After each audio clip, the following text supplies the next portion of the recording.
નમસ્કાર ખેડૂત મિત્રો, આજે તારીખ 7 માર્ચ 2025 ને આજની સવારની હવામાન અપડેટની અંદર માહિતી મેળવીએ તો ગુજરાતવાસીઓ આકરા તાપ માટે તૈયાર રહેજો.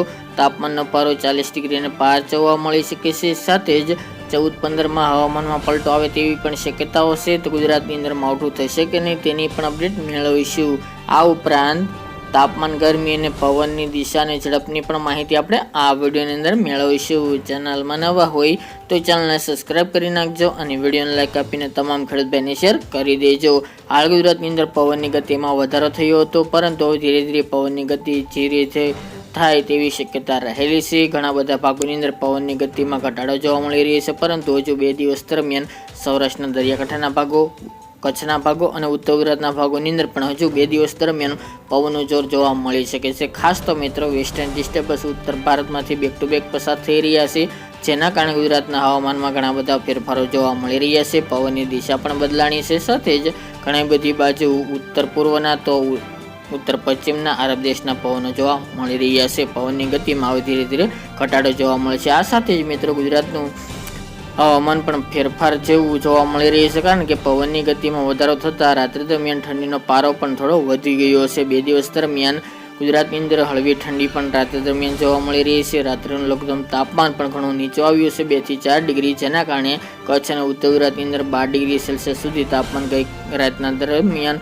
ઓછું જોવા મળ્યું હતું, એટલે કે નિમ્ન જોવા મળ્યું હતું. જ્યારે સૌરાષ્ટ્રની અંદર 14 ડિગ્રી આસપાસથી લઈને 18 વચ્ચે જોવા મળ્યું હતું. પરંતુ હજુ 1 દિવસ દરમિયાન રાત્રિ દરમિયાન હળવી ઠંડી જોવા મળશે. તે ઉપરાંત મિત્રો 2 દિવસ બાદથી રાત્રિનું લઘુત્તમ તાપમાન પણ ફરીવાર નોર્મલ આસપાસ જોવા મળે તેવી સંભાવના રહેલી છે. બપોર દરમિયાન તાપમાન અત્યારે 38 આસપાસ નોંધાઈ રહ્યું છે. આજથી લઈને 12 તારીખ દરમિયાન એક ગુજરાતની અંદર હીટવેવનો રાઉન્ડ જોવા મળે છે, જેમાં અમુક ભાગોની અંદર 40થી લઈને 41 ડિગ્રી સેલ્સિયસ સુધી ગુજરાતનું તાપમાન જોવા મળશે, જેના કારણે આકરી ગરમી પણ જોવા મળે તેવી શક્યતા રહેલી છે. સૌરાષ્ટ્રની અંદર મોરબી, જૂનાગઢ, અમદાવાદ, મધ્ય ગુજરાતના ગાંધીનગર, વડોદરા, એ સિવાય ભાવનગર છે, મોરબી, સુરેન્દ્રનગર, બોટાદ, રાજકોટ જેવા ભાગોની અંદર તાપમાનનો પારો 40-41 જોવા મળશે.